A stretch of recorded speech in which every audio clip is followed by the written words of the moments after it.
Yes, guys, how you doing? Welcome back to the Spurs Talk Show. Third video of the day.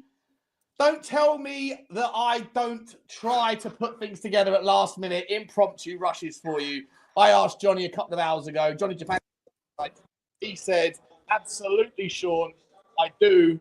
And I said, okay, cool.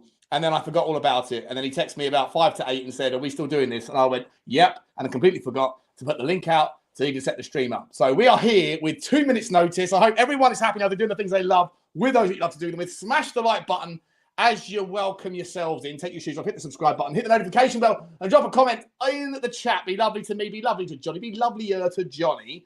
Let's find out how Johnny's doing. Johnny, how are you, sir? I'm all right. Thank God you remembered. Actually, when you came back to me, I was thinking, oh, my God, if he goes live now, I could be doing it live from the bath.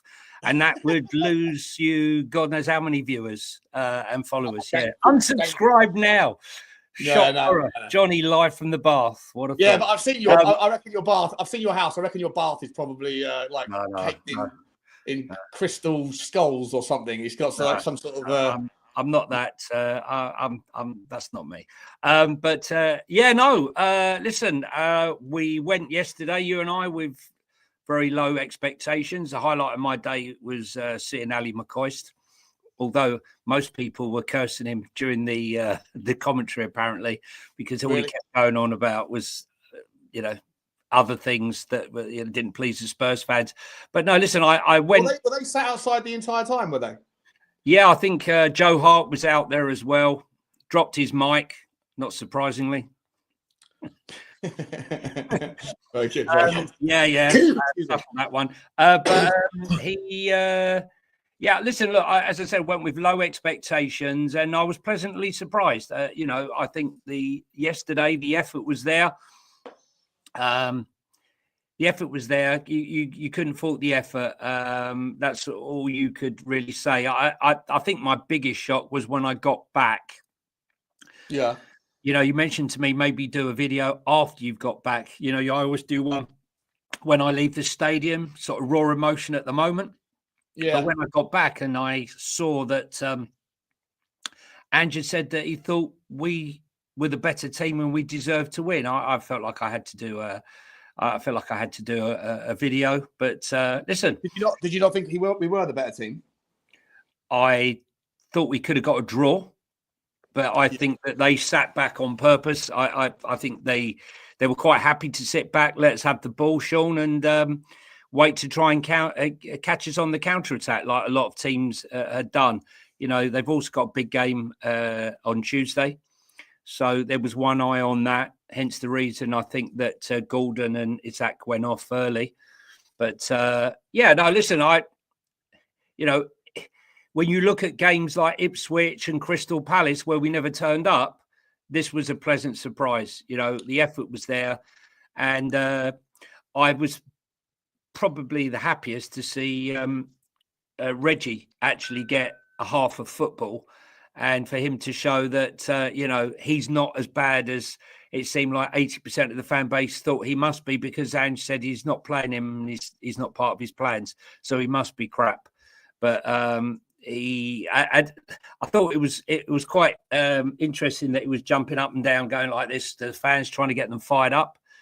So, listen, there was lots to be, when you look at that defense that we put out against Isak, Gordon, Murphy, Guimaraes and the likes, Denali, I thought it was an honourable 2-1 defeat, if I could say such a thing. But I thought our defence and our attack was the most disappointing part of the entire game. It was blunt.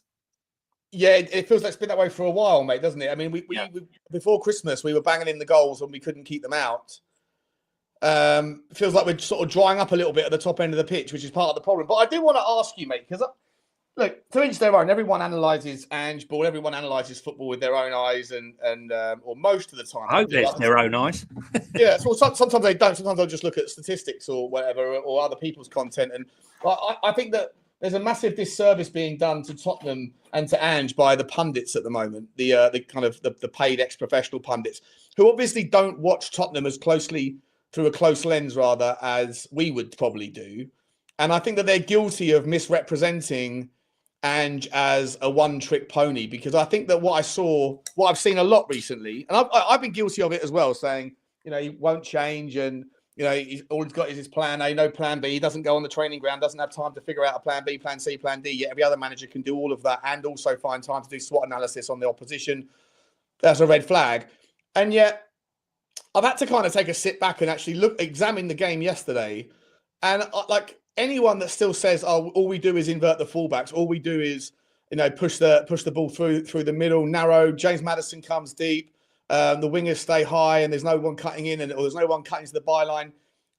If you watched the game yesterday and you didn't, if you hadn't seen and you hadn't heard all of this stale, static kind of analysis, then you wouldn't say that. Because you talk about the first half, though, Sean, or the second half, because it was a game of two halves yesterday. Yeah, it was a game of two halves. It was a game of two halves. But if you look at the heat maps of players like Pedro Porro and Jed Spence in the first half, and especially Serge Reguilon in the second, but Pedro Porro was there for the most part, for most of the game, and their heat maps were balanced. They were as evenly backwards. Like, if you look at the kind of the 90, I'll see if I can pull it up in a minute. But you look at the overall football pitch, and Pedro Porro, his red spots were as evenly down into his own defensive quartile as he was at the top end. Same with Serge Reguilon. Decky was sort of playing in that 8/10 role that, but he was drifting wide right. Maddison, when he came on, drifted out to the left-hand side. The wingers stayed out on the touchline to the point where Brennan Johnson was getting in the way of Decky and Pedro Porro when he was just standing there static. And I'm just sitting there looking at that gun and going, well, that is no demonstration of the typical Ange ball that we've seen. And I didn't really hear. I mean, I heard everyone saying, okay, better. We still lost 10 losses. Let's focus on the stats. Let's focus on the horrible output. And that's fine. Like I say, everyone's entitled to however they want to analyze the game.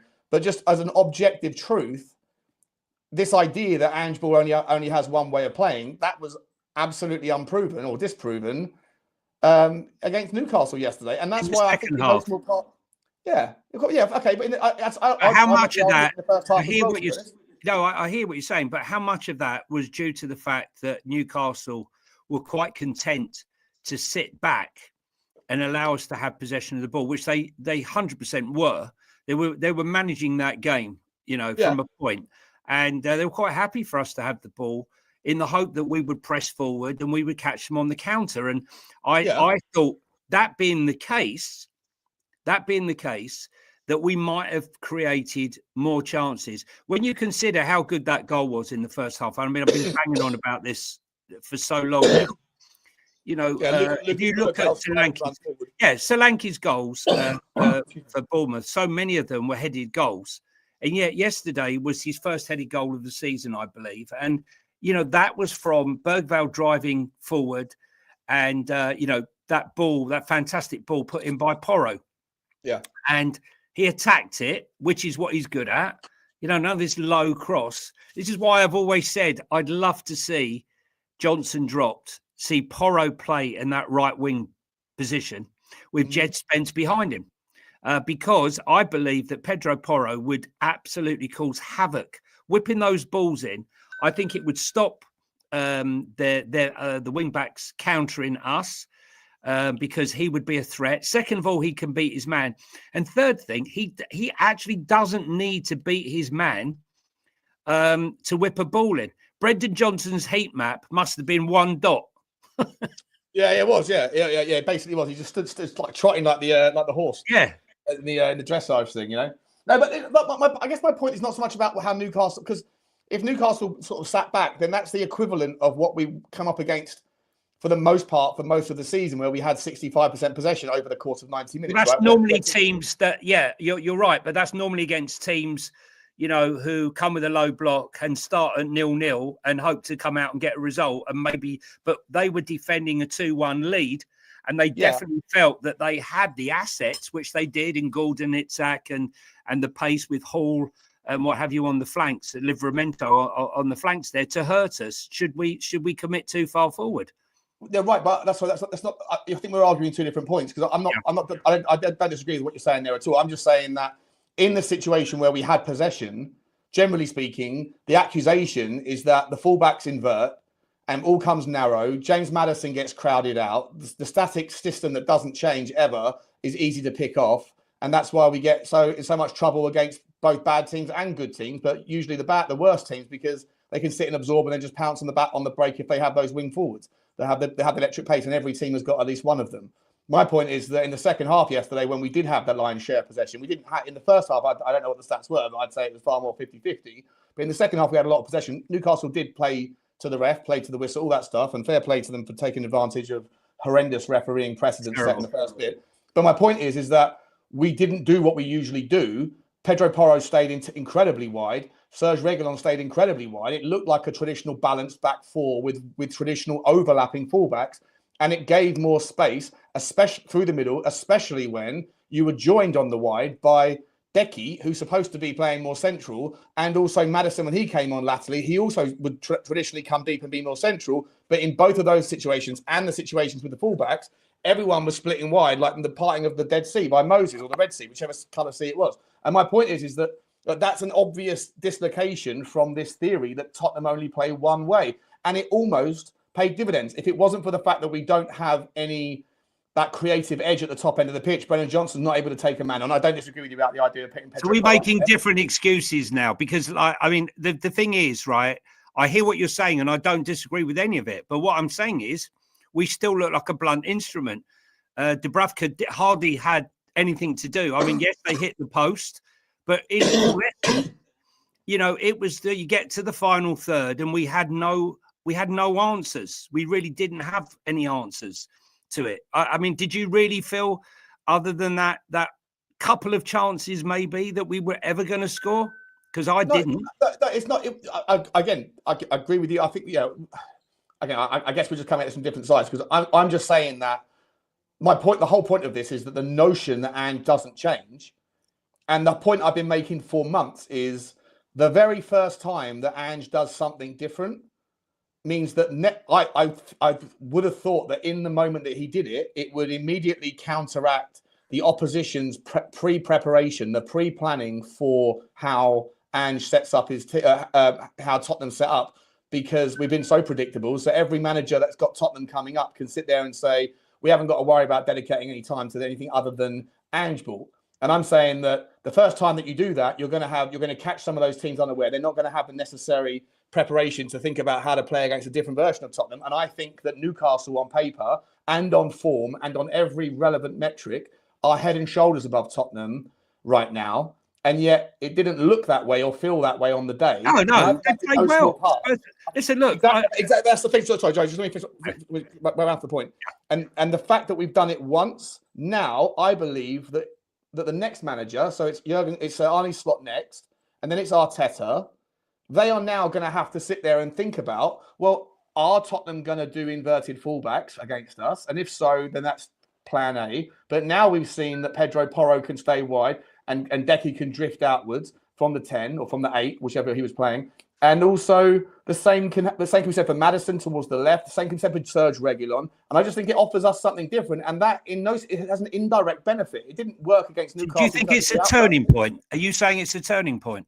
I'm saying it's given me reason to think that if one of the reasons why you are on board with Ange is because of you're not ready for a new project. You like the idea of playing good football. You are sympathetic to the reason that he's got all of these injuries and that you can't, it's not the same as saying everyone has injuries, because no one has this amount of injuries, this frequency, this amount for the same position at the same time. It is unique in that regard. And those teams that are similar in the same shape and regarding how much of an impact that's having are teams like Manchester City, who are also going through horrendous downturns in their form. I'm saying if you're someone that has backed Ange, and for all the reasons I've just mentioned, despite all of that, you want to give him more time and you want to stick with him. However, that said, you're aware of, and it's frustrating to think that he won't change and that this resilient plan A thing is the kind of the thorn in the pro-Ange argument side. Well, I'm saying that what happened yesterday was a reason to dilute that fear, because he's at least demonstrated that there is something else in his armory. There is a different feather in his cap.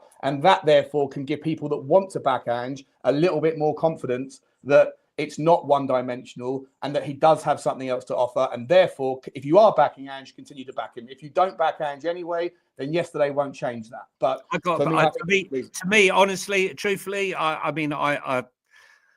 can't subscribe to that personally. I mean, listen, what I would say is we play with heart, we play with a bit of courage, especially in defence. And there was a lot to like about yesterday's game. Yeah, there really was. He didn't win you over at all. Nothing's changed in your. No. I've said I think there was a lot to like about yesterday's game. You know, it wasn't like when we played Palace and Ipswich where we had absolutely nothing. You know, they looked like they were fighting and caring about it. What I noticed was I thought the defence did very well, but the attack lacked quality. So for all the changing up that we may have done, it didn't work, Sean. I hear what you're saying. But I agree with you as well. Ultimately, it didn't work. You know, I cannot fault the effort yesterday. You know, I've said this. I never mind when we lose a game when you can see they left it on the pitch.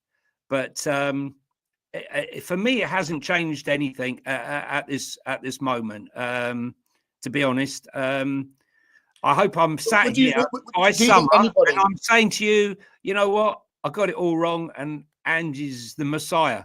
And he's turned it all around.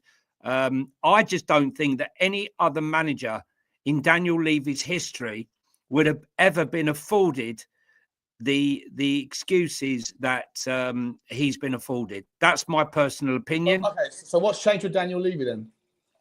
The fact that after he took 4 months to find this guy, and he said, like, he tried to make out that this was the guy he's wanted all along, when we all know it wasn't, and 4 months of searching and giving him money and giving him the backing that whatever people say, to say he's had no backing is nonsensical. I can't listen to that. And he's going to get it again. So, I think that he's put a lot of eggs in Ange's basket, and I think he knows he can't sack him. I don't think he will sack him. I really don't. No, but listen, injuries is now.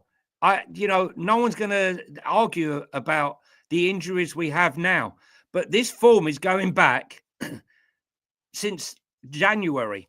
In fact, before Januay.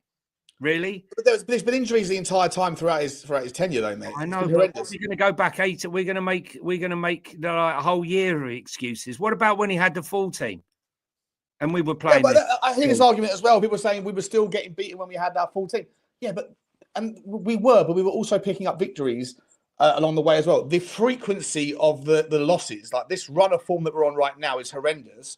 And it is also happening at the same time as the worst injury crisis that this club has ever had. No, but I'm not talking about the injury crisis. Like, let's forget the injury crisis. You can't forget it. You can't forget but you can, because you can strip out the injury crisis that we're suffering now and look at the period before the injury crisis to see there was a bloody problem. No one's going to say to me there wasn't a problem. The second half of last season, from January onwards, wait till we get. I was one of them, Sean. I was saying to the Arsenal and Chelsea fans after the Chelsea game, wait till we get our players back. We'll show you. We've had injuries. Wait till we get our players back. Then we'll show everybody. But it never happened. Madison never came back. Madison never showed up. Right. And we didn't really produce anywhere near the form that we produced in that first 10 games. Now, you can say, is it because people understood the blueprint on how to counter us? Or was it the fact that his system isn't working like he thought it was? So then we gave him till the summer. OK, then he's got his summer transfer window where he got rid of a lot of the deadwood and everyone was happy with that. And we got players in. OK. When he gets this window and we get these new players in, which we will get players in, I think they'll be on loan on the majority, but we will get players in. If we don't get the results, I'm not saying we won't get the results, but if we don't get the results when we get players back and we get these new signings in, what's going to be said then? I don't understand it. It's impossible to ignore, because I remember being on shows with you, Sean, second half of last season, where we had this very same discussion about are we seeing progression? Listen, mate. I know what side of the hockey you're on, and I don't. I hope I'm wrong, Sean. I know everyone that not everyone actually. That's a massive lie. Reasonable people who want the best for the club, who just happen to look at the objective situation as it is, the results, the output, the paper, the things on paper. Then there's more than enough reason to say, I just don't see it happening. I don't see it working out. I've been there myself. I'm not saying that I'm above that I see something different to you. I don't, right? I'm with you on all that stuff. I'm just saying that there are a section of the fans who like bathe in the depression, the misery. They love it, and misery loves company, right? Yeah. And there's also a massive shtick, a massive like gimmick to this notion that, I've said it 1,000 times, because you are going to be right more often than you're wrong if you lean to the negative. As a fan of any football club, there's a whole industry being carved out of fans. Fans of other teams love watching fans of their rivals slag off their club. They have TV, club, right? Yeah, all that stuff, right? There's a massive industry for that, and you can pat yourself on the back as many times as you want for being right. But all you're doing is predicting the losing lottery numbers, which is easier than predicting the winning one. Don't tell me what you don't want. Tell me what you do. And I'm not saying you're doing that at all, Johnny. You're one of the reasonable fans that wants to, you're seeing it as it is. You are 100% behind the team, 100% behind the club. You want us to be in the right direction. You just look at this particular system and kind of go, that there's not enough in it. There's not enough evidence for me with my eyes and my ears and my heart and my head to come to the conclusion. I can understand why anyone who feels the way you do feels it. I'm just saying that after yesterday's game, anyone that was Ange in beforehand would have absolutely no reason to move towards the Ange out. 100%. If anything, if anyone is on the Ange outside, and part of the reason for that is because they believe in their mind that there is no plan B, that there's been no demonstration of anything other than it's who we are, mate.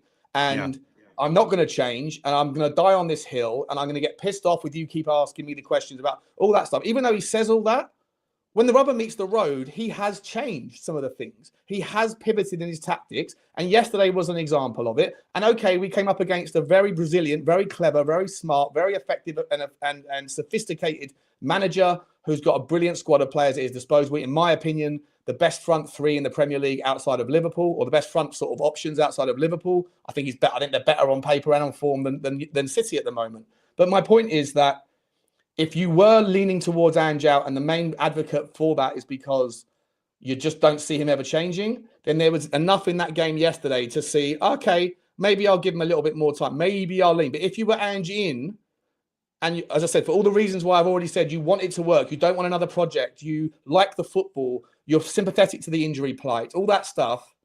But one of the reasons why you're on the fence and maybe thinking, it's not going to work because he won't change, he did change. He might not say he's changing, but he is changing. He has changed a little bit, whether it's by design, whether it was the players that just did it amongst themselves. And I'm just making the argument, the case. Look at Reggie. I mean, listen, I saw people saying, look at, Ange's motivated Reggie on to come in and play. I can't listen to that, Sean. I can't listen to that. This is a guy, he said he doesn't want him, right? He's come in. Does that look like a guy who's caused any problems? He's come straight in. And, even the situation he's in, he gave his all yesterday, which is commendable.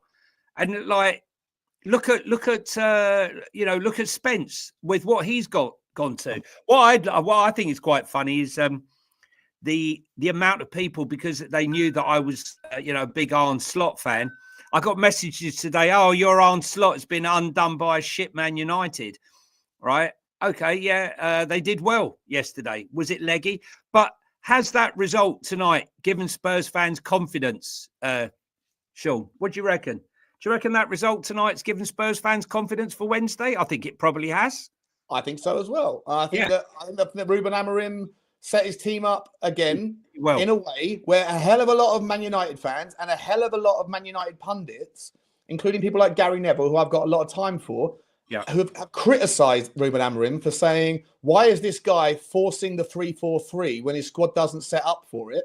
But he made that clear. He made that clear, didn't he wants to test these players to see who Correct. can live and who can die by this system. And I don't think that if it's good for the goose, why isn't it good for the gander? Some Man United fans want Ruben Amorim out already. Excuse me. I think it's absolutely. I'd have taken him 18 years ago, as you well know. So yeah, look. And if he came into Tottenham and struggled the way he has at United, there'd be the same reaction from the same sort of Tottenham fans out there who perennially want change because it destabilises the club to get he's only been there 5 games, though.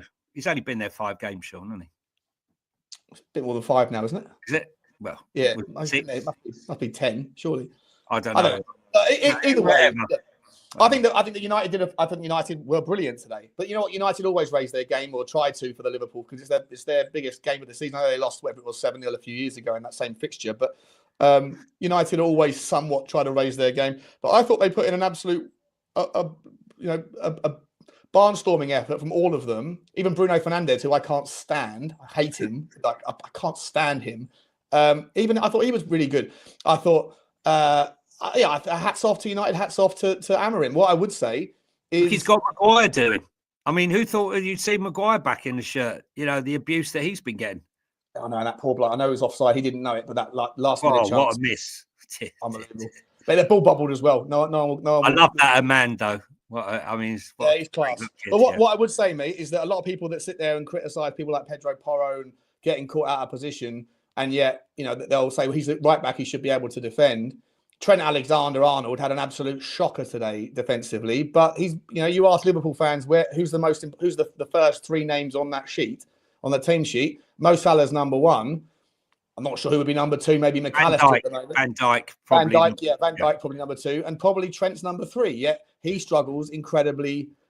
He finds it really difficult to get back and defend. But it's lucky for them that they've got people like Konate and Van Dijk next to them. But we haven't got that at the moment. We've got Jed Spence playing right-sided centre back, and we've got an 18-year-old. Very well. I thought he did very well. I thought he did brilliantly as well. That's what I'm saying, mate. Like, it's not all bad. It's not all bad at Tottenham Hotspur. It wasn't by design, Sean. It wasn't by design.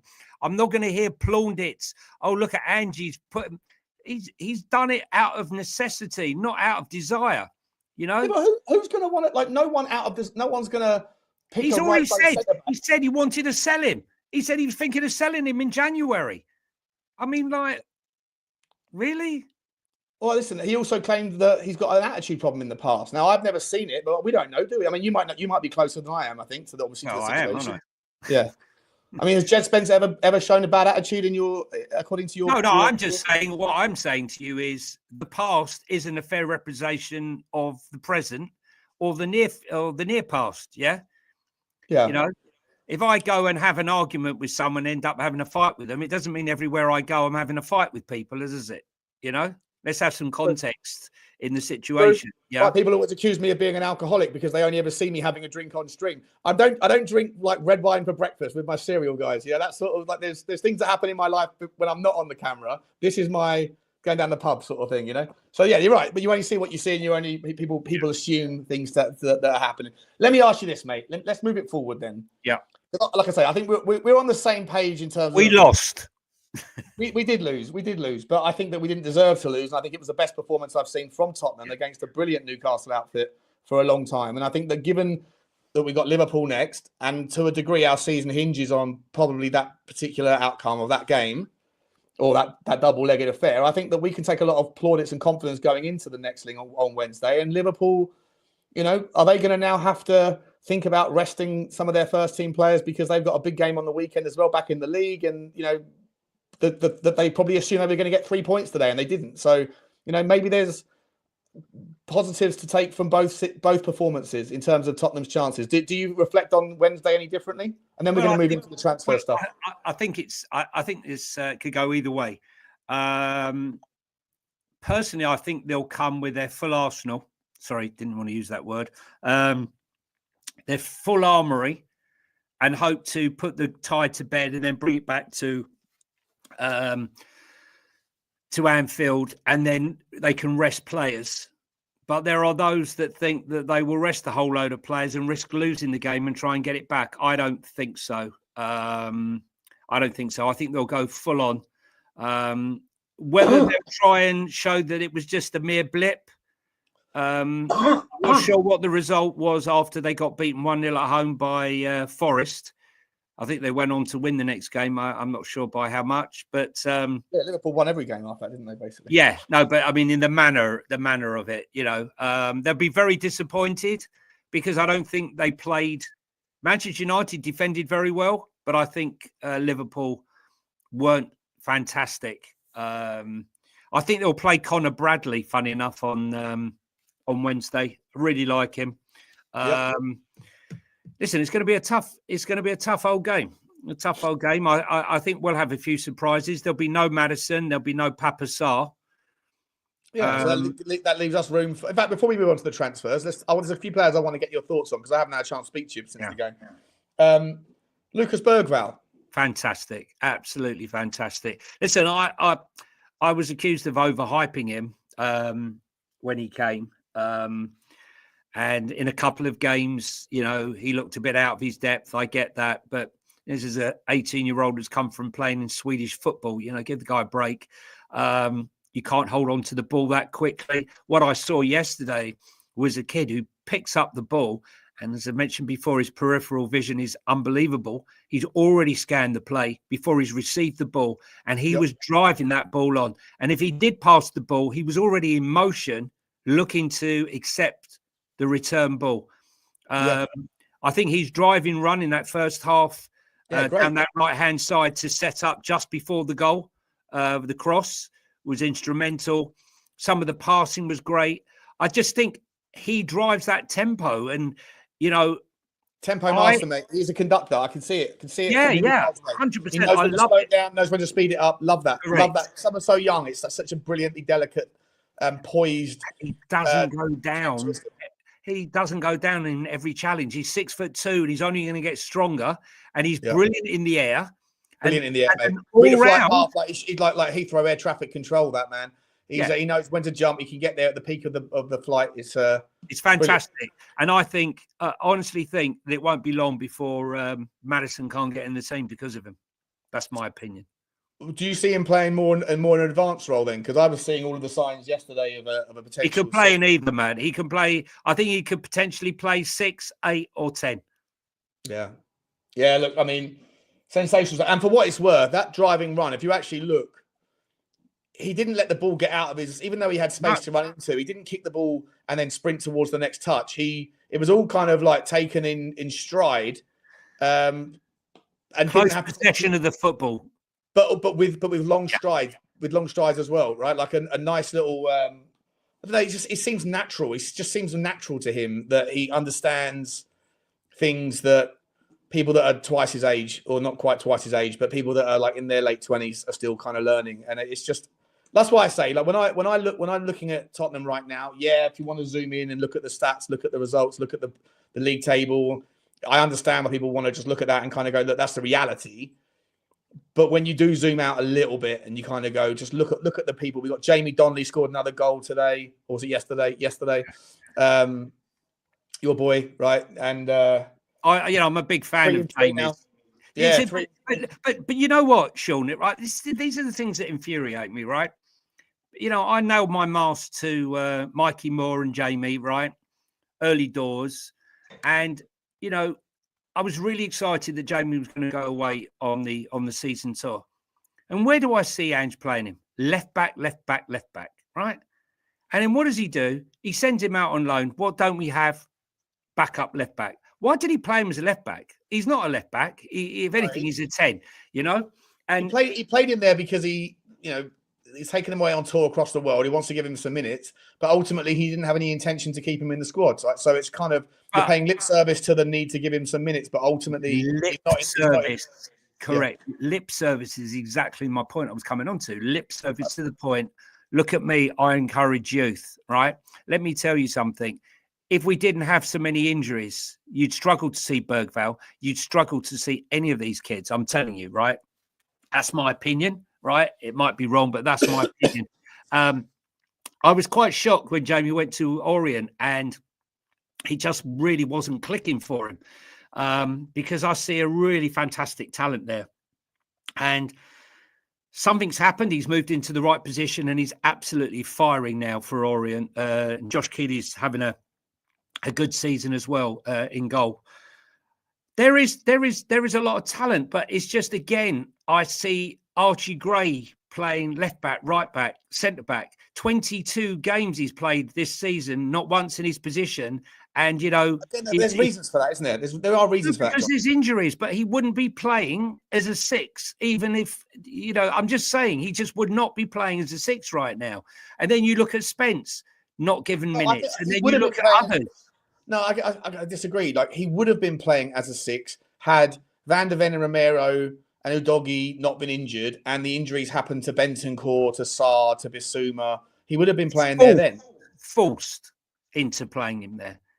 He hasn't had a minute. When have you seen him? I don't think. Yeah, but again, I think that's not a unique thing to Ange Postecoglou, mate. That's a case of, you know, there's very few managers who have the luxury of being able to bleed 18-year-olds naturally into this, they're not sure if they're ready or not. Oh, I get that. Robert Klopp would do it like with Bradley and the other kids in there, that he'd bring him on individually for 20 minutes here and there when we were 3-0 up. Now, you can make the argument, why didn't he do it 5-0 against Southampton, 4-0 against Villa? And I hear you on those things. But generally speaking, most of the time, 18-year-olds get bled in perfect world scenarios where you can drip them in gently here and there, not rush them, and or whether there's injuries that happen to coincide. When would you ever see an 18-year-old play at left back, a centre back? Right, it's one of the few positions where, you know, they're very rarely blooded in before they're 21, 22 sometimes, you know. Correct. But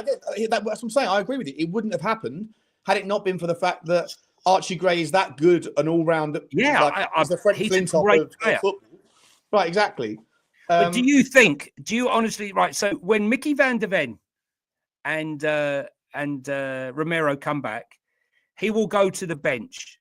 Now, when there's time and there's a substitution, do you see him coming on for any of the midfielders, or do you see him going ahead of Jed Spence again and coming on for Pedro Porro at right back?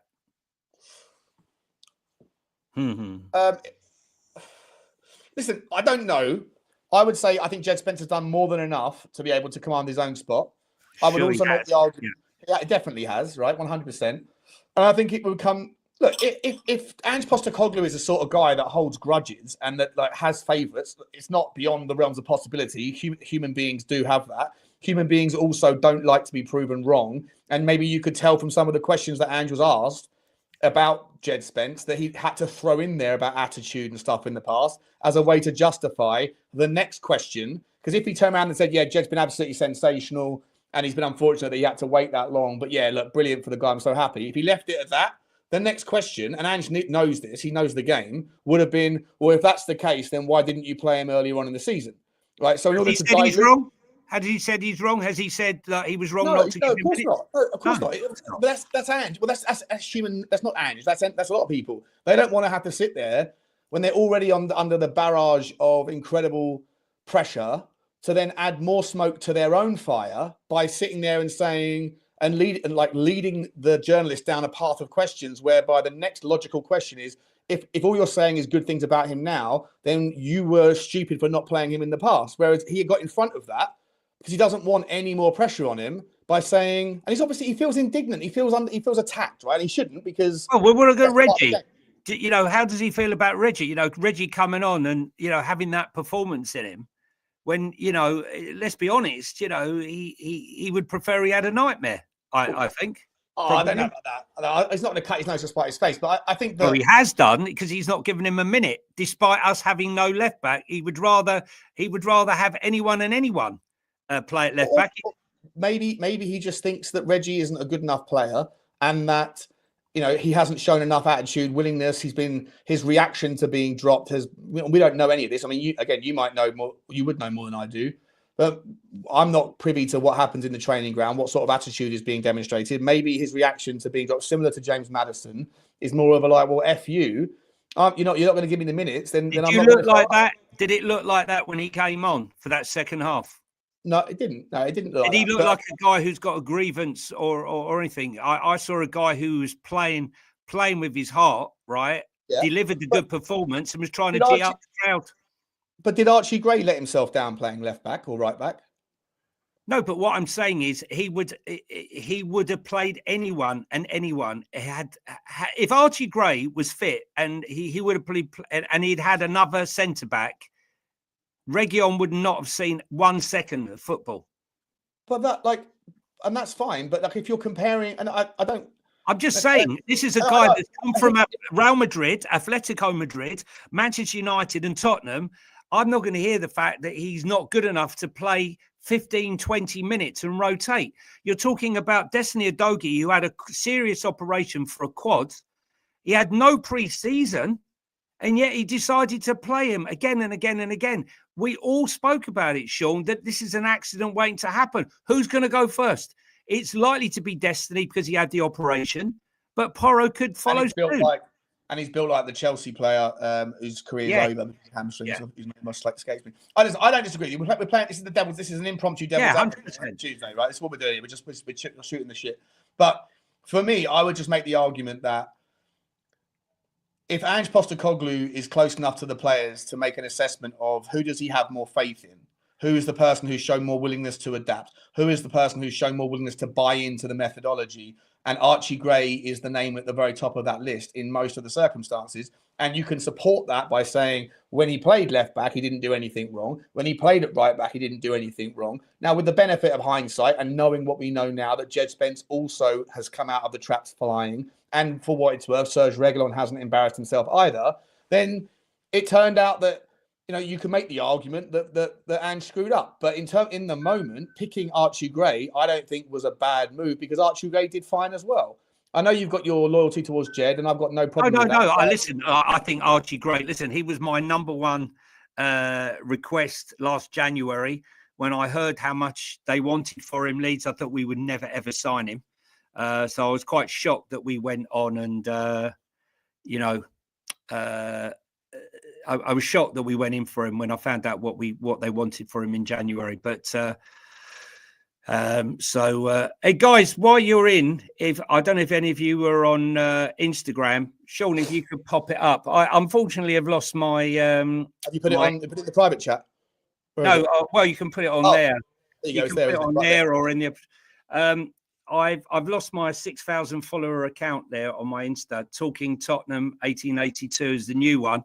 I had all my videos, all my stuff. Apparently, I broke the copyright by posting a goal by Vuskovic in August. It's all right if you want to get your threepennies out or you want to sell fraud stuff. That seems to be all right. But posting the copyright breach in August. Getting stabbed. It's fine. Yeah, it's fine. So I really appreciate if any of you are on Instagram to give me a follow here. Let's Talking Tottenham 1882. Thanks very much. That's the end of the. Go over to Talking Tottenham if you are on Instagram. If you're on Twitter as well. Johnny puts the amazing with his uploads, his videos. If you ever want to see anything of what's happening at the game at Tottenham as soon as it's happening, Johnny's your boy. He's fantastic getting that stuff up. Johnny, we've been talking for 45 minutes. I know we've only got a little bit longer. We haven't even got into any of the let's do the transfers. Yeah, let's move on. So news obviously today about the big one. Well, let's start with the goalkeeper, Antonin Kinsky.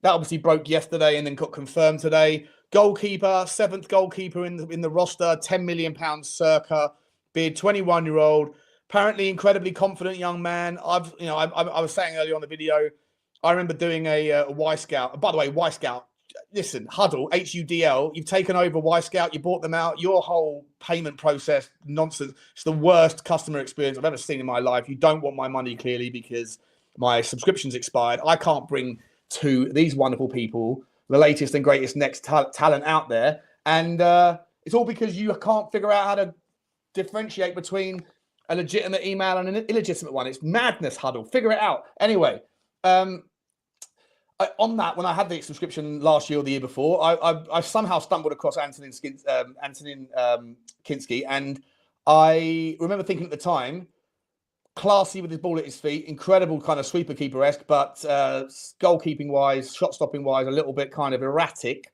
And we shoot forward 18 months, and the stats say that nothing's really changed. What's your thoughts on Kinsky, mate? And why did we sign him? And do you think it makes sense?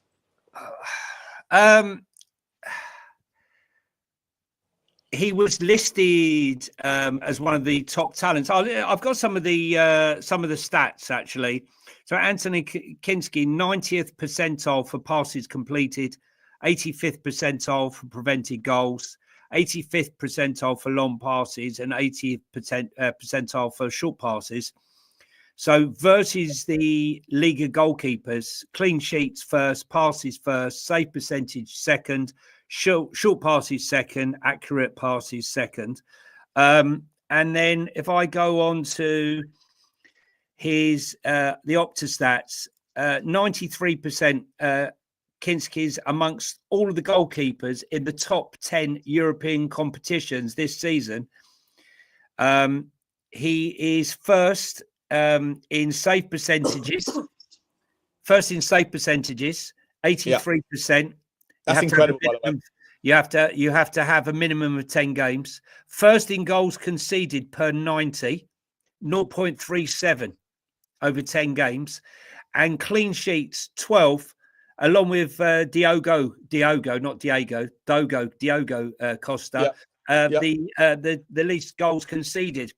And in the Football Talent Scouts, European 21 players born 2003 plus, he's in the team as the goalkeeper, along with Lamine Yamal, Musiala, Florian Wirtz, and Kirkes, Melis Kirkes, who's at Bournemouth, who I rate really highly.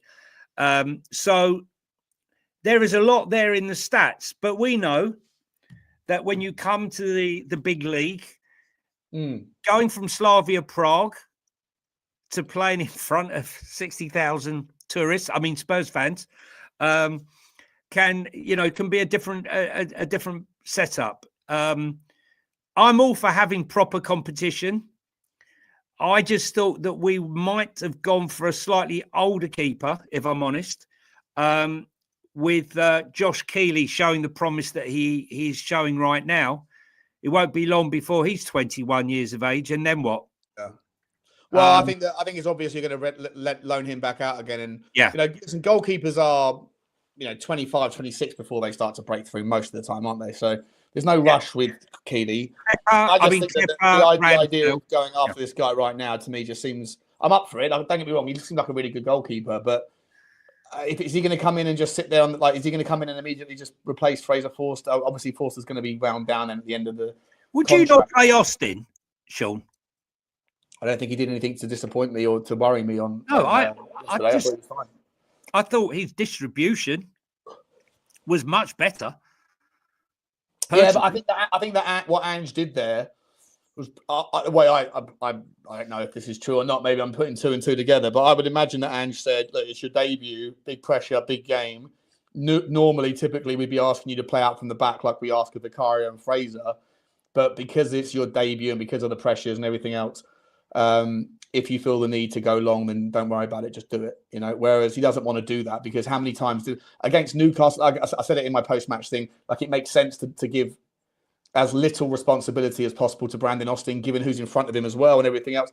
But on top of that, if you're going to bang it long towards Dominic Solanke, I'd back Dominic Solanke in most aerial challenges from goalkeeper long balls against most back fours, but against Newcastle when they've got 6'5" Botman and 6'7" or whatever it is, Dan Burn.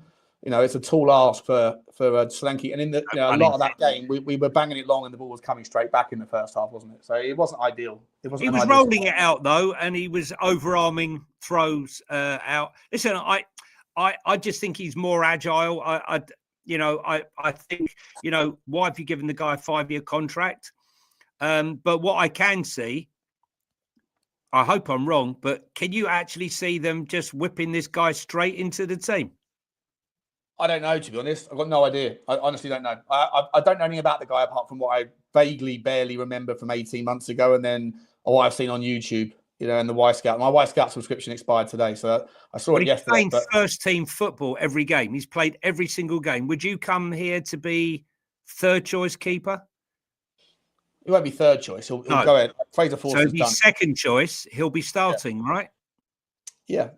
Whether he starts on Wednesday, I don't know. Probably. I would imagine probably. Yeah. Look, I mean, Tottenham, when we signed Lucas Bergvall and we made promises around first-team football, I thought that was just a gentleman's agreement, that Daniel Levy would say to Harry Kane and everyone else, and then he backtracks later on when he finds a reason. Oh, that was my intention then, but things have changed. But we've been fair to these young players we brought in. We've given them by hook or by crook, by design or by force nature, whatever. And so, if we've said to him, come in and play, come in and compete, and you've got every chance for the first team crack. I think one thing it tells you is that Vicario's injury is not anywhere near. Angie. There you go. Yeah, I was going to pick this one up. There you go. Drive right. So, see, Johnny's not afraid to sing for his subbies. He's going to sing for his dinner, sing for his subbies. I'll have some more.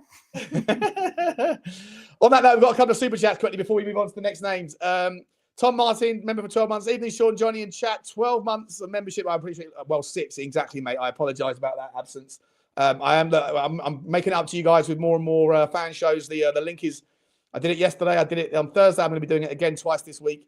If you guys ever want to come on and say your piece, if not though, Tom, I do appreciate your loyalty just for supporting the channel. It does really help. Joshua, big up, gents. I reckon Colo on loan and a perm centre back. We'll come to those in a second, mate. Thank you very much, Joshy.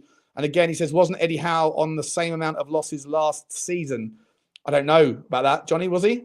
Was he Howe on 10 losses last season? He was struggling last season, but they did have Champions League football and the injuries combined. So same to us then, right? Similar to us. Yeah, right? but the difference being that you can't rest anyone in the Champions League, and we certainly have been resting players for the Europa League games against the mighty AZ Alkmaar and Carrierbag and the likes. Yeah, true. Interesting about that. We've got Gift Orban. Johnny, I'm not sure if I was like, I don't know how, when I went through the journey, I met you. I know I met you on Alan Clark's show originally, but were you a part of the Gift Orban cycle on this channel? Because I think Gift Orban was something I was banging on about. Gift Orban and Irish Hotspur always likes to sort of dig me out for like, oh, how's your Gift Orban, Sean? The gift that keeps on not giving, I said. Yeah, exactly. Yeah. And he obviously didn't work out when he went somewhere else. He's now back in Belgium. He's gone to Hoffenheim now. So we'll be playing against Gift Orban in a couple of weeks. We'll be very excited. Score a couple of goals. Score goals. Yeah. I know. Yeah. Yeah. You know what? Maybe I'll be kind of rooting. I don't mind. What's his name? Antonio Nusa, yeah. He's back on the radar as well. He's on the name we'll come to in a second. Alaskan Hotspur saying, big up, guys. Very upbeat after yesterday. Love that, man. Love that. Yeah, like I say, I understand why anyone wants to feel differently. I just choose to look at it from a certain perspective, and I don't think anything is nowhere near as bad as people say it is. But thank you for the super chat. Blaine Devlin, what's up, Blaine? Hope you're okay, mate. Thanks very much. As always, buddy, you're such a generous man, and I hope you go to Florida, you lucky git. I know it's for work, but very nice. Very nice too, mate. Not a bad place to go for a little work shindig. Big up, lads. My views aside, if we're sticking with the plans, Ange needs wingers who will track back to cover the inversion. If we played Kolo Muani wide, what's his work rate? Does Odebear? I think Odebear, you're saying there. Does Odebear do it? Views. Well, look, Kolo Muani is traditionally as a striker, but plays left or right. I think he's got, I didn't know numbers earlier. I think 100 and... I wrote it down. He's got 8 goals for PSG. 8 goals for PSG. Playing more as a winger, whereas at Eintracht Frankfurt he was playing as a centre forward, where he scored, I think, 30. Can't remember. He's got 50 goals playing as a striker. He's got 100 GA in 180 games across his career, of which 70% has been as a striker and 30% have come from playing left or wide right. So to me, the guy is a tank with rocket boosters. And he knows how to move his feet. Like, I'm not going to compare him to Mo Salah, but if you saw Mo Salah today, he's got all the pace in the world. He's not massively framed, but the guy is like, I mean, Gary Neville described him as a tank in the way he could hold off the left back who was the left back today for that Diego Dallo. Yeah. And Diego Dallo got a yellow card because he's just so strong, so fast, and got that wonderful ability to cut back in. Obviously, he's not at the same level. Muani's not at the same level as that, but there's similarities for me, and when you look at like poor man's Kylian Mbappe, a little bit of Adama Traore, just like, you know, greased up, super powerful runner, strong, can finish with both feet. I really like the guy. I think there's question marks about his consistency, question marks about whether he can keep doing it all the time. But he's also not necessarily. I think we're probably looking more for a winger than we are a striker. But I think that Dominic Solanke needs support. Richarlison's not the guy. Well, listen, he's versatile. Yeah, he's versatile. Well, he's versatile. Look, they signed him for £80 million, and let's not beat around the bush. You know, it's been an unmitigated disaster. I mean, he scored 8 goals for that 80 million. Our history is not great when it comes to creative wingers coming from France. 8 goals in the French league is not great. But I will add that when you can get him motivated, if we can find a motivated Muani, then I'm all for it. But I'm all for it as a loan signing with an option, Sean, rather than obligation. And here lies the problem here, because when you pay 80 million euros, they want to get rid of the player. So they want a commitment to get rid of him, right? So they can commit to the next player. And Spurs, quite rightly, not knowing how this player is going to be, what's his mindset going to be, is he going to deliver, is he going to suit the Premier League, because he didn't do it in France, to be cautious. And I'm all for that after what we've experienced with Ndombele, and think about all the other French wingers that we've signed. I'm not going to list them all, but you know who I'm talking about. Yeah. I think he offers us plenty. I personally think that if you were playing 2 up front, right, with playing him alongside Solanke, could cause all sorts of problems, especially if he might start out on the flank and then cut in. If we want to focus on the Eintracht Frankfurt Muani, then you're in all day long. There's a reason why they paid 80 million. Isn't that also the level, mate? Like you know, PSG. Okay, doing it in France for PSG, he should be doing better, right? And there's obviously something's happened there, but maybe it was a little bit too big for his boots, too big for his station to go to kind of like one of the biggest clubs in European football. And you know, maybe coming back to Tottenham, he's got a point to prove. You know, I don't know the level. No, Sean, 100%. My point is, are we prepared to do another Ndombele and commit to a big transfer fee and then have egg on our face? Or are we prepared? What will the fee be? What will the fee be, do you think? No, but my point is, right, they're selling for 80 million. They ain't going to sell him for 25, are they?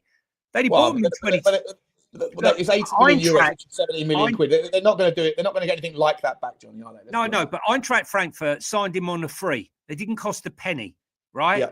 So they made massive amounts of money on him, okay?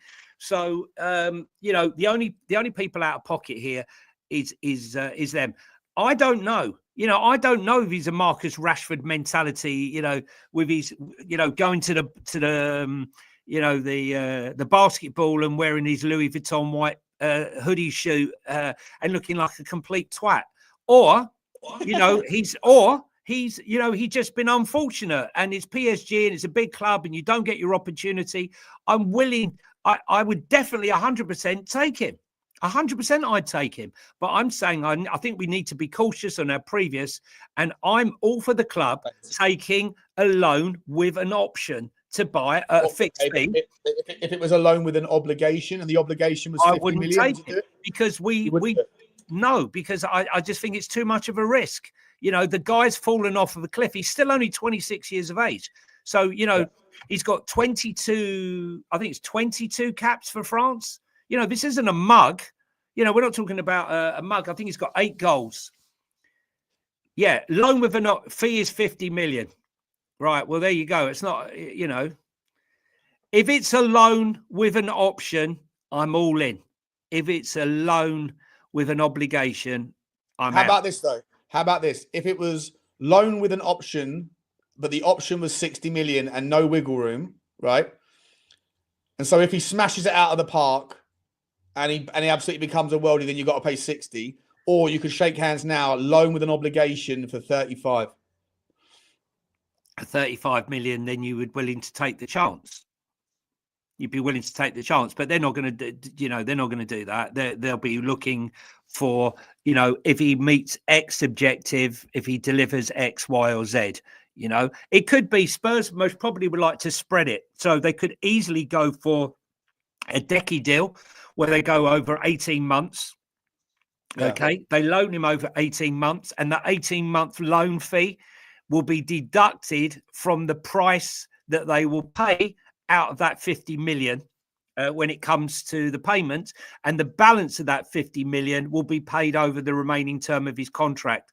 I know that sounds complicated and a whole mishmash, but this is how deals are structured, because if you were paying 50 million pounds up front for all these players, we wouldn't be signing anyone. We'd be signing one player.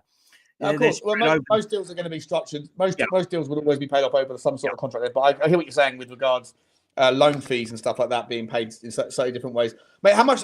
We're at the hour mark. Well, let's do another quarter of an hour. Come on, let's do another quarter of an hour. Okay, Hiroki Ito. We'll come to Ko Itakura in a minute. Hiroki Ito, not a name that's like it's top of the link list right now, but he has kind of come back on. Ex Stuttgart, I spoke about him ages ago, loads of times. I think he's a great player. Left back, left sided centre back. Went to Bayern Munich and got injured. Apparently, Bayern Munich want to cut the kind of cord with him. Any interest in bringing over a guy who's injured? Well, I think the fact that he's with CAA will be of interest to fans, and I'm sure that he will be presented at some point. If he hasn't been already in the summer, it's whether or not we know that Ange likes the mentality of the Asian players. We know that from his time with Hatate and Ergo at Celtic, so it's all possible. The day that we signed Skov Olsen is the day that I shut down my YouTube channel. My work here is done. Forget it. Ain't happening. Ito's more of a chance of Ito. But listen, I listen personally. I'd love to sign Hincapié. I've gone on about it for 2 years. He can play left centre back. He can play left back. If we got ambition, I want a player who can come in and push destiny out, right? Because I want to ban the word backup. Rotation. The word backup should be banned from our vocabulary. Teams that want to win stuff, there should be competition for every single place. Every keeper, Maddison, Solanke, whoever it may be, there should be competition. So, how about Ko Itakura, another player from the Japanese stock, plays for Mönchengladbach. People were mistaking him today in a WhatsApp group I was in, thinking that he can play. I think someone even said it on a stream, saying that he's a left back. I think they were thinking of Hiroki Ito because Ko Itakura is a centre back. He's only ever played right side or left side. Mönchengladbach, pace guy, quality with the ball at his feet, good in the air. A lot to like about Ko Itakura. I'm a big fan, and there are substantial links there with Ko Itakura that have emerged this afternoon. I think he's only got 18 months on his contract. He surely is going to leave Borussia Mönchengladbach soon, Johnny. Thoughts on him, mate? Listen, as I said, Ange likes the Japanese Asian market. Kubo. Listen, I think Luke Haber. Oh, yeah, I liked him. Luke Haber. Blimey, yeah. Left side, left foot. Listen, I think. Well, I don't think I know that when they present a position, they never ever have one option, because saying you like someone and going in and wanting the player, then trying to agree a fee, then trying to keep the player, depending, does his wife want to move if he's got a partner or he's married? There's so many aspects of a move that I think people, truly don't take into consideration. It's not just a case of turning up with an offer big enough and them coming, and especially to where we are now. So are we looking at players to sign players who are looking to re-establish themselves again, like Muani, players who maybe have fallen by the wayside, lost souls that we can put back on the path of righteousness to deliver, deliver the goods for Spurs. Hopefully that's the type of player that we said, but I don't want to sign also rans. I would rather, Sean, not sign anyone unless it's quality now. It's shit or bust now. Like, when I see us linked to players like the guy from Getafe, made 4 videos on him. I keep saying the same thing. Like, when you sign him, you're just papering over cracks. You're signing another Deadwood that's going to be around in 4 years' time. I forget the guy's name. What's wrong with my memory? I know what's wrong with my memory, but it's not. Yeah, it's annoying me. Anyway, next one, mate. Evan Ferguson. Rumours again. They just won't go away. There's a list of teams that maybe Brighton are willing to listen to offers for the guy, both on a loan or on a permanent. I got to be honest, Evan Ferguson to me was like 24 months ago's news, and I don't think he's developed into the player. I know he's had a lot of injuries. I'm sure he can still crack on. But just like Dave likes to wind me up about Gift Orban, when Devil's Advocate recommences, I will be winding him up about Evan Ferguson. So watch this space, £100 million man, the £100 million striker. Yeah. I mean, listen, the press gets so carried away with the bullshit. You know, yesterday's news, today's chip paper. Look, I'm not saying he's not going to go forward. You know, we had it with Troy Parrott, you know, and now look, Troy Parrott, we discarded him. Now he can't stop scoring goals in Holland. Is he banging them in still this year? Yeah, he's banging them in, good and proper. But we have a sell on. I potentially like Leif Davis personally. I know I did a thing about him today. Left back, isn't he? Yeah. He's 25 years of age. Yeah, I think he's a really good player, and his delivery is everything that we need from a left back. Gets forward, whips a dangerous ball in time and time again for Delap. And then what happens here today? He gives away a penalty in the 89th minute to make it 2-2. But I think you know, we're going to sign a player. I want it to be a left centre back or a left back, like David Hanko. Well, we know Hanko, yeah. Geerstruder, Hanko. We just dream of a 6. I dream of a 6. When will we ever sign a 6? If we're not going to use Archie Gray, who is a 6? Well, listen, I don't know. I think Archie Gray could be the 6. I think that maybe we got it in Bergvall. I saw everything. Like, the guy's feisty as well. He don't mind getting in the shithousery. He was getting stuck in the first 15 minutes. I turned around to the guys behind me and I was like, listen, Lucas Bergvall wants to be careful. He's picking fights with... Got elbowed, didn't he? Got elbowed by Joelinton. Yeah. Right? But this Joelinton is like a man mountain compared to this kid. I know he's 6'2", but he's built like an 18-year-old at the moment. Hopefully he'll fill out a little bit. But he's also, I think he's just going to be a lanky kid for most of his career. But he doesn't mind getting stuck in it with Joelinton. He doesn't mind getting stuck in with Anthony Gordon. Obviously, that's a bit more of a kind of a fair fight. But Anthony Gordon's the king of shithousery as well. And I like it. I'm all about it. 18 years old. You're coming up against Newcastle. It wasn't your full debut as a Tottenham player, but I think it was your first Premier League start, if I'm not mistaken. And I think it was his first. Was it his first Premier League start? I think it might be. I can't remember him playing with Wolves, did he? I don't think so. No, I can't remember. It's only a few days ago. What's happening to us? Mate, my memory's just shot, mate. Civ. Yeah, I don't know. Look, I think we've got some real talent in the midfield. I really do, but they're not all ready yet, and it's going to be some of them aren't going to make it. Others will. We've got players on loan as well, mate. You know, Alfie Devine. You speak to Brian Daigle. That Brian Daigle never stops. He's not doing well. I know, but the reality is he's not been. No, Vuskovic might be doing very well. I mean, anyone who scored that amazing goal he scored against Club Brugge was like unbelievable. But yeah, Devine's struggled. I was reading something by a fan from the club and says, you know, he's gone missing in a lot of games. But you know, it's part of his development. It's part of his development. Yeah, look, not all these kids are going to make it, man. There's a never-ending list of kids who just all the talent at certain ages and they just fall off for whatever reason. Let's move on. We've done Muani, done Ferguson, Itakura, Hiroki Ito. We've done Hanko briefly. We've done Kinsky. You wanted to talk about Gutierrez, right, from Girona? Talk to me about Gutierrez. A really good left back, right? He inverts. He's really almost press resistant. He's a fantastic player. Signed by Girona for like 4 million from Real Madrid. They got 50% clawback on that.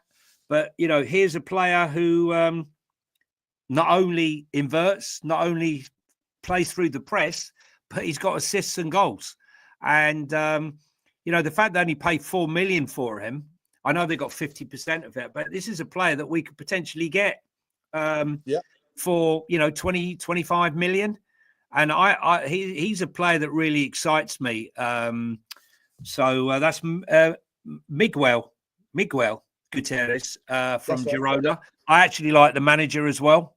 I think he's going to go on to bigger clubs than Girona.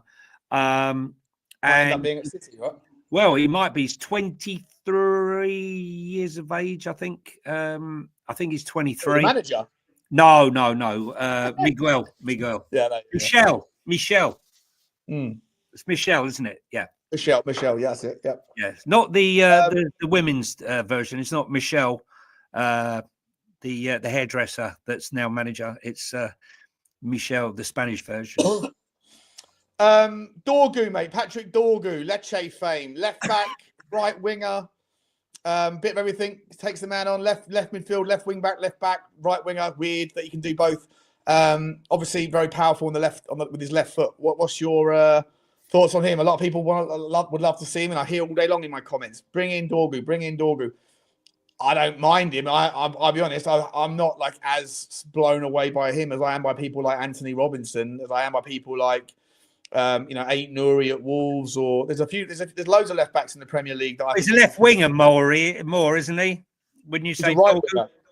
He's a right winger, and he plays more. He plays as a right. Yeah, Dorgu plays right winger or left wing back. Left wing, left wing back. And he's played left back. This season, he's played right wing forward all year. Originally, well, he's obviously playing him on the wrong side, but he is left-footed. Yeah, he's left-footed. Yeah. I mean, listen, he played for Lecce, but I mean, can you see us bringing in two players? From that side, I don't know. He's playing on the right side, so that'd be right for Spurs. We need a left back, and we're buying a guy who is traditionally a left side, but has played the whole season on the right. I think it's just because Lecce, he's better going forward than he is defensive, but they needed someone to step in because they want to invert the forward at the top, right? And he's a left footer, so he's trying to do the Iron Robin thing. He's only 20. He's 20 years of age, right? So he's a work in process, but he's quick. He's got. I mean, like you, I like El Nouri. Robinson, very good. He's going to be 20, 28. He's going to be, I think, I don't care. He's 38, mate. I think he's brilliant. I think he's balanced. He's class. Listen, and he's American, mate. And Daniel Levy's looking for value. That next move is to move into the American market. We're going to be signing Johnny Cardoso, and maybe someone like Jonathan David. I know he's American, but he's mainly Canadian. He's Canadian. He plays for Canada, but he was born in Brooklyn. I've got to say, I wasn't a massive Jonathan David fan, but I've got to tell you, he's improved immensely over this, the last few months. I think the way Levy's going, I'm surprised we haven't signed Donald Trump Jr. And we can have Tottenham hats. Make Tottenham great again. Great again. There you go. Yeah, I like that. Yeah. It's going to be great. The weave. It's going to be awesome. We're going to win trophies the likes of which Tottenham have never seen. It's going to be fantastic. We're going straight in. Very good. We've only got a few more minutes, mate. So let's crack on. Kuzanov. He's definitely leaving. Abdul Kadir Kuzanov plays out of Uzbekistan over in RC Lens. People are saying this is the next big thing. He's a speed merchant. I don't see the rest of it, to be honest. But everyone else, and listen, I'm happy to be wrong. But I hear that this guy is the next big thing. Whenever I've ran him through the Y Scout, not just in the last month, I ran that bloke through it back in June, I think it was, before the hack started. And I was like, I don't get it. He's awful. Similar to this other fella that we were linked with today. He plays over in Udogie, the left-sided centre-back. Tall in the air, 6'5". I know who you mean. And shockingly bad passer of the ball. Kuznanov's not as bad as him, but I mean, are we just buying a player now because they're fast? Is that what we're doing here? I don't know. I mean, well, considering we've only got one defender that is fast who plays centre back, maybe we need another one. You know, we just keep. Maybe we could. We could basically do, instead of having 7 goalkeepers, what we need is 7 fast centre backs. So that each one goes down. We got an ample replacement. The ones go down the Crystal Palace running track and see if we can pick up a couple of 100-meter players. You know, does anyone like Tarek Mitchell? Because I've always been a fan. Yeah, he's good, great player, really good player. He's another one balanced, right? He can get forward, but he's balanced. He can get back, no problem. Yeah, I was going to say the 2 that I made a note of that came up a few days ago, I haven't had a chance to look them up yet, is Oliver Boscagli. No? Oliver Boscagli and Michael Zetteter. Where do they play? Football, apparently. I'm not sure. Let's hope they're not basketball players. We've got links to those 2, have we? I must have slipped. Yeah, they just came up. I mean, listen, they were right at the bottom of the list. They were a distant link, and so I felt obliged to check out. Look, the only one that I was told that has anything concrete, and we're not the only club in for him, is of course Randall Colum Muani. We're not the only club in for him, and you know, if we can't, I think Villa as well. What have they got to offer? Champions League football? Nah. You know. Yeah, good manager, balanced, tactical nous. You know. Well, listen. Once they meet Ange, mate, Ange can spin a yarn, mate. Listen, people accuse me of waffling on, and I do, and I haven't got the ability, the way with words that he does. He can. I can imagine going out for a cup of tea with Ange or a pint of Castlemaine and just falling in love all over again. Like my first love. I've never been in love in my life with a bird. I can just sit there and just listen to that mellifluous tones of that man spin a yarn around how we're going to do wonderful things. I think he has a typically Antipodean way of words where he can just string a sentence and put the right words in the right order that can make you go, I like that. I want to be on your side. I want to be. The only problem, Sean, is my mum always say to me, if you're talking to someone and they can't look you in the eye, that's a problem. Then don't trust them. Is that always the same with him, or is it just for the journalists, you think? I don't know. Listen, like he spends a lot of time looking at the floors. Maybe he had a floor issue when he was a child. Someone spilled something on the floor and he got into trouble. And since then, he's been obsessed by making sure the floor was clean. And got a pathological phobia of water. I just think flat ground. I think it's a partnership waiting to happen between Ange and Flash. Cleans floors without scratching. You know, you could just see him being interviewed, right, for a TV ad, right, and the guy's asking him a question, and he said, look, mate, down floor, here, right? Skid down there, mate. Come on, mate. Yeah. Cleans floors, Flash. Cleans floors without scratching.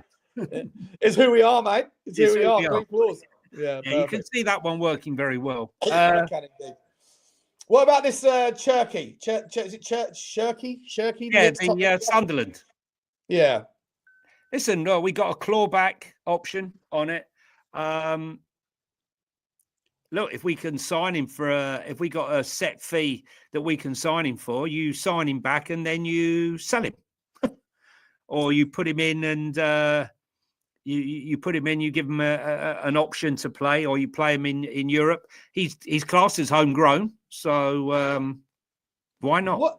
Let's cut down to brass tacks here, Johnny. What sort of window do you need to see to make you go, all right?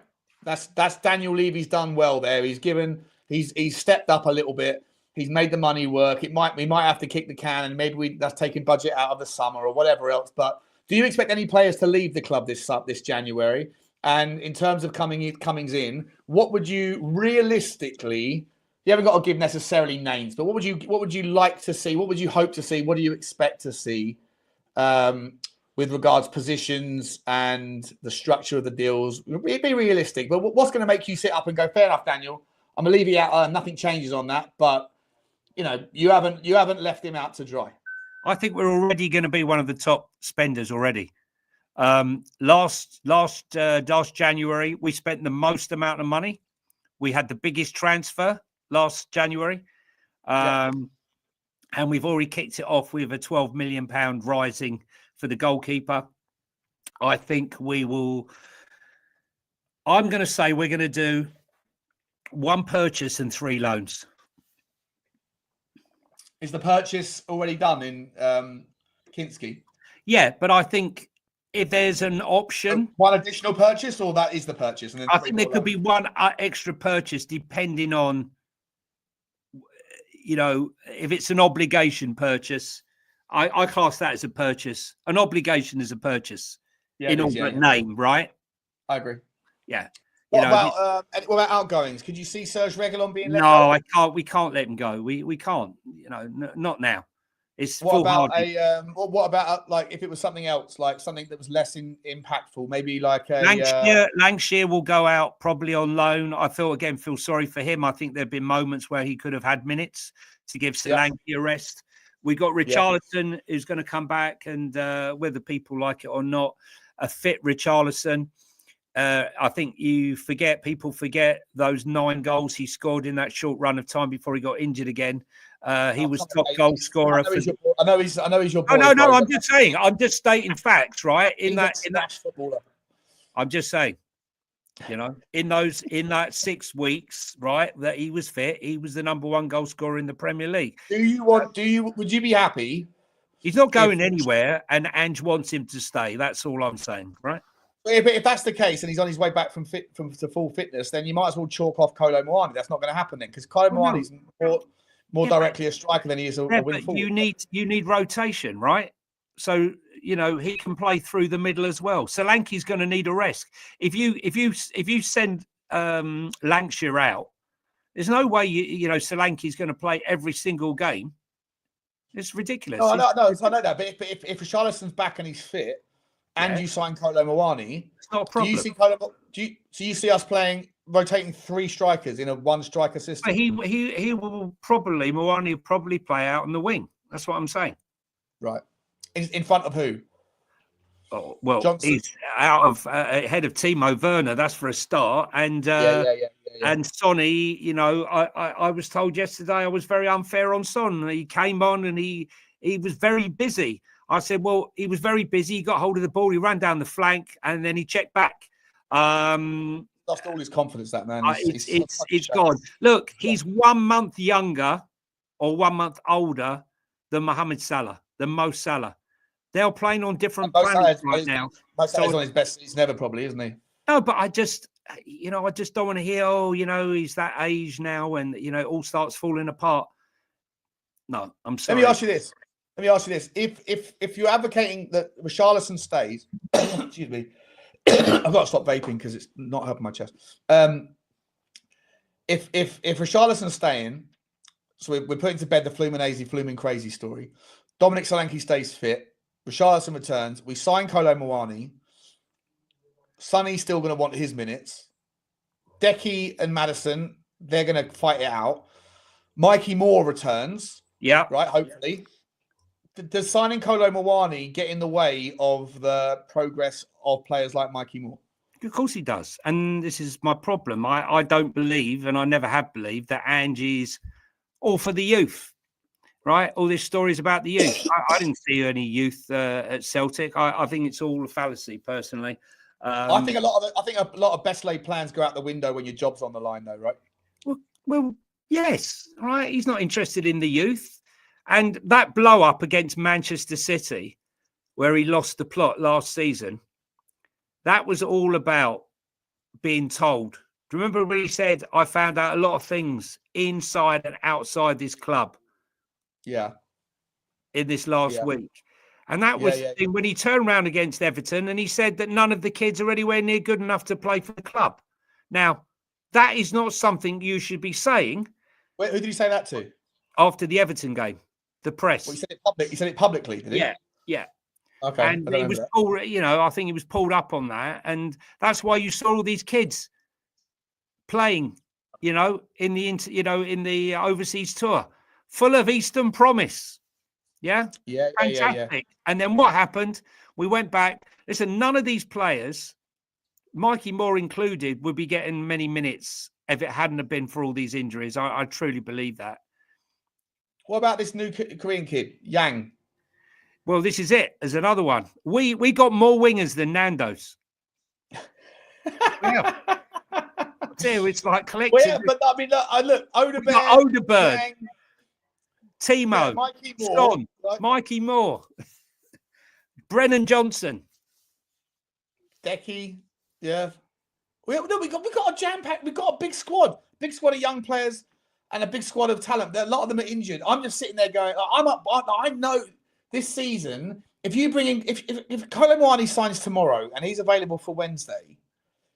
Like, for me, the mood at the football club just goes from here to here at the perfect time, because let's say our season hinges on Wednesday. Yeah. If we lose 6-3, 6-2, whatever on Wednesday against Liverpool's kids or their first team, then everything just goes. And all the people that are like leaning towards Angie, and they're probably going to go, you know what, that's it now. Myself, I said, two things have to happen for me to go Angie out. One is the cups have to be a disaster, and two is he has to lose the dressing room.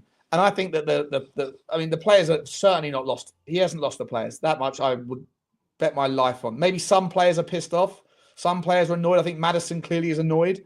Yeah. But, Sean, do you not think, I'm in your camp, I think that Angie's the guy before the guy. Because I think that all of these signings that Fabio, that all these people have been raging about, this acquisition of youth between 15 and 19 years of age from all over Europe, Vuskovic. I won't bore you with them all, right? All the players that are in the academy now. We've got so many of them. Yeah. We need a conveyor belt, like Arsenal, like Chelsea, like Manchester United, Manchester City, of young talent. And then we need to supplement that with top players for now. Right. I just think this is... he is the guy before the guy, Johnny, but we ain't ready for the next guy yet, mate, because these players aren't ready yet. We can't sack. Look, whatever I think of Ange, you can't sack him now. You can't. That's what I mean. I don't think you can sack him on Wednesday. I don't think you can sack him against Arsenal. I don't think you can sack him. I just think that the only way I could get on board it, as I said, is if the players go, I've had enough of this. I can't do this anymore. It's just too much. The losses are just too compounding, and our heads are dropped. And then you have to make a decision. But you know what? That decision will be made on the spur of the moment. And then this is where people go, oh, Sean, you're always a Daniel Levy supporter. Nah, because I've criticised Daniel Levy for loads of things. And here's one of the things I will 100% agree with all of you Levy hours on. I haven't even heard you saying it. I'll say it for you. If we sack Ange Postecoglou tonight or Wednesday or Saturday or next week or the next month, guess what? We're stuck with Ryan Mason until the end of the season, because there's no forward planning like there is at Brighton, at Tottenham Hotspur, for managers, for players, for succession, for Sonny. None of that stuff. As it bakes into Daniel Levy's too worried about the here and now or the distant future. And he hasn't got his one eye on that next, what's happening in 6 months in case things go wrong. And neither are the people around him, the yes men around him, like, that silly little bald cyclist, whatever his name is. What's his name? Scott Munn, whatever he's done. Don't know what that guy's employed for. He's done too clever, eh? He's Munn too clever. Yeah, look, and I think that Johan Lang made some interesting signings. And I also like the fact, as much as it kills me as a content creator, that you have to wake up in the morning. First thing you got to do is open your eyes, and then kind of rearrange yourself, because you probably got your morning glory, and then open your phone up and then go, oh, what's this? Tottenham are close to signing who? I haven't spoken about this geezer before. I've never even heard of him. Like in the case of Kinsky, it's a nightmare. It's embarrassing. He embarrasses content creators all day long. But this is the way it should be, Sean. It is the way it should be. Do your business under the cloak of darkness. Those that know don't say. Those that say don't know. And that's the way it should be. And did you see Fabio? Fabio was on his phone, pacing up and down again on Saturday in the West Stand. Is he back? He's not in the dugout. Not in the dugout yet. No, he's not in the dugout. Do you know Ange wouldn't allow him into the dugout? I did see again though. Although Ange did lose the plot on 3 or 4 occasions, the only one talking to the players was Montgomery again. Stop it, Maisie's adventure. Did they really say that? They didn't say that. We're not signing Danny Welbeck. Behave. The club would have Arsenal. I'm not falling for that nonsense. That's not true. That's not true. We are Interested FC, guys. Remember that.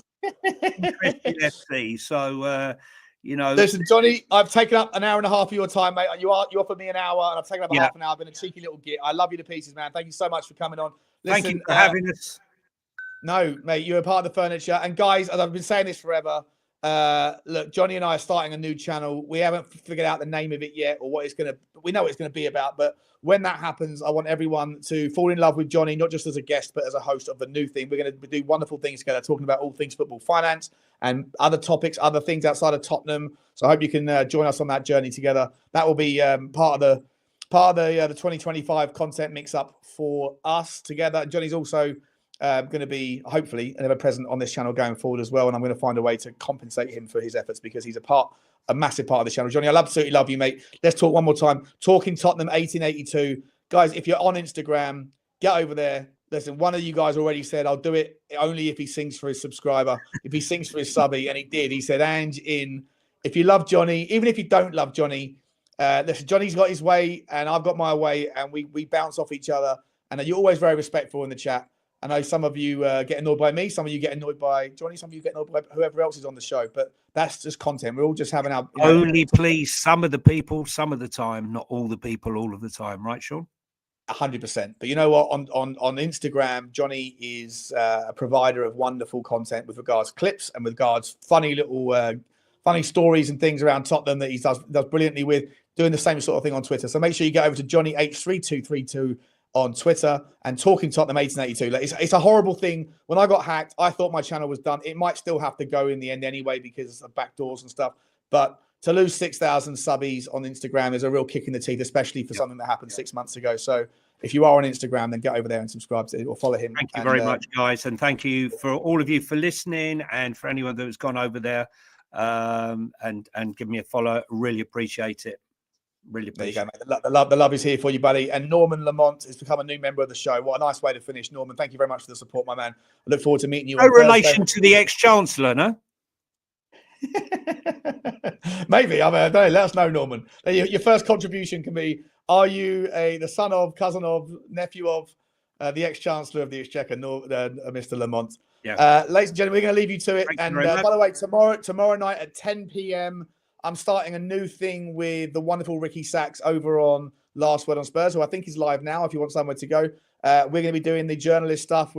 I'm taking the place of Matty Hayes, who used to do it with Ricky, where we interview journalists about the transfer news, views, and clues and things. So looking forward to making my transfer story debut over there. Wonderful channel. Go over there, subscribe to them, subscribe to Johnny, subscribe to me, subscribe to everybody, even the people that feel completely different to me. Subscribe to us all. We're just content creators and we all love Tottenham. We all want the right and the best for us. And I wish you a wonderful evening, guys. Sunday the 5th is done. We'll see you Monday the 6th, bright and early for transfer news, views, and clues. Bugsy Malone is back on the show. Like, subscribe, and comment. And as always, come on, you Spurs. Come on, you Spurs.